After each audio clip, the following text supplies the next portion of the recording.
اعوذ باللہ من الشیطان الرجیم بسم اللہ الرحمن الرحیم کی طرف سے ایک یونیورسل ٹروتھ آ رہا ہے. بلا یہ جو کہتے ہیں نا ایک پھیرا ہی لگے گا بعد میں ہم جنت میں چلے ہی جائیں گے, بلا اللہ بھائی کیوں نہیں. من کسب سیئۃ جس نے ایک گناہ بھی کیا وَأَحَاطَتْ بِهِ خَطِيئَتُهُ اور وہ گناہ اس لیول کا ہوا کہ پورے کا پورا اس گناہ میں وہ گھیر گیا, اوڑھنا بچھونا اس نے وہ برائی بنائی رکھی. فَأُولَئِكَ أَصْحَابُ النَّارِ تو وہ جائے گا دوزخ میں, ہم فیہا خالدون اور رہے گا ہمیشہ ہمیشہ. یہ سر کتابوں کا خدا ہے. کتابوں کا خدا بڑا ڈاڈا ہے بھائی. بابوں کا خدا تو ایک بوڑھی نانی اماں اس نے بنائی ہوئی ہے انہوں نے. اللہ یہ ہے. اب اللہ تعالیٰ نے جواب ترکی بترکی جواب دیے, کیوں نہیں, ایک پھیرا لگے گا. اوے جس نے ایک گناہ بھی کمایا اور اس گناہ نے اس کا احاطہ کر لیا. تو میرا خیال ہے اس ایک گناہ کا اگر ہم ذکر کریں, اور وہ سب سے بڑا گناہ آلموسٹ 90% زیادہ مسلمانوں میں موجود ہے, نماز چھوڑنا. صحیح مسلم میں حدیث ہے 246 انٹرنیشنل نمبر کے مطابق, بندے کے کفر اور ایمان کے درمیان فرق نماز ہے. سورہ روم کے اندر آیا وَأَقِيمُوا الصَّلَاةَ وَلَا تَكُونُوا مِنَ الْمُشْرِكِينَ, نماز قائم رکھو, دیکھنا مشرکوں میں سے نہ ہو جانا. اس سے بڑا کوئی گناہ روئے عرض کا نہیں ہے شرک کے بعد نماز کو چھوڑنا.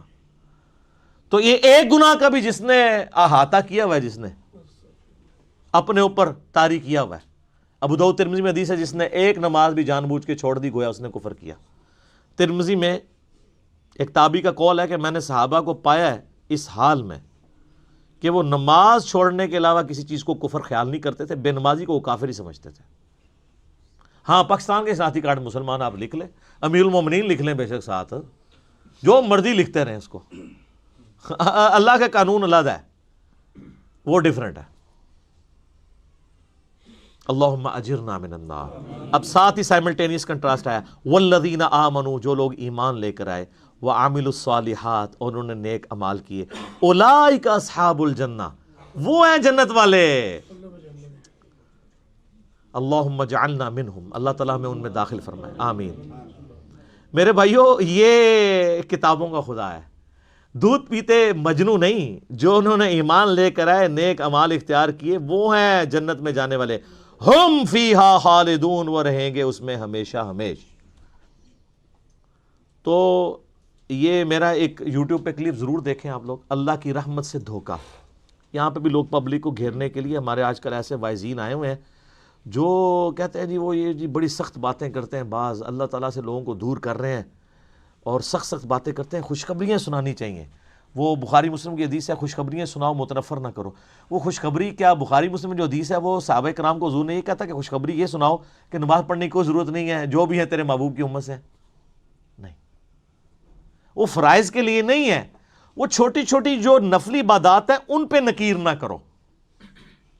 وہ جی بخاری مسلم میں حدیث ہے ایک صحابی نے لمبی نماز پڑھا دی, حضور نے اس کو ڈانٹا, کہا تو لوگوں کو متنفر کر رہا ہے. وہ سر اس نے سورہ بقرہ آل عمران پڑھ دی تھی. آپ پوری زندگی یہ کام نہیں کر سکتے, 6.5 پارے پڑھ دیے تھے. نبی علیہ السلام کی جو عام ایوریج نماز ہے نا سر, وہ آدھے گھنٹے کی ہوتی تھی.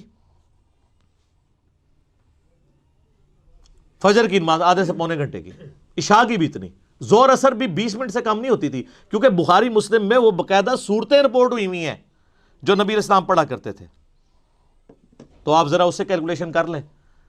سنن نسائی میں حدیث ہے ہم صحابہ کرام کے نبی علیہ السلام کے پیچھے 10 تسبیحات شمار کیا کرتے تھے رکوع اور سجدے میں. بخاری مسلم میں حدیث ہے انس بن مالک کہتے ہیں نبی علیہ السلام جب ہمیں نماز پڑھاتے تھے رکوع کے بعد اتنی دیر کھڑے ہوتے تھے کہ ہم سمجھتے تھے آپ سجدے میں جانا بھول گئے, اور 2 سجدوں کے درمیان اتنی دیر بیٹھتے تھے ہم سمجھتے تھے کہ آپ دوسرا سجدہ کرنا بھول گئے, آپ اتحیات پڑھ رہے ہیں. تو یہ کون سی نماز ہے؟ تو کہانیاں کراتے ہیں, کہتے ہیں جی مختصر نماز پڑھائیں. وہ والی مختصر ہے نا, وہ یہ ہے کہ بھی معاذ بن جبل نے 3 گھنٹے کی عشاء پڑھا دی تھی تو کہا گیا بھی 3 کی نہ پڑھاؤ, آدھے گھنٹے کی پڑھاؤ.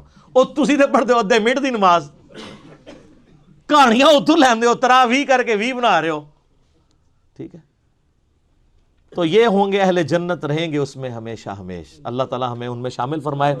اللہم اجرنا من النار, اللہم من احییتہ منا فاحیہ علی الاسلام ومن توفیتہ منا فتوفہ علی الایمان۔ اللہ تعالیٰ سے دعا ہے جو حق بات میں نے کہی اللہ تعالیٰ ہمارے دلوں میں راسخ فرمائے۔ اگر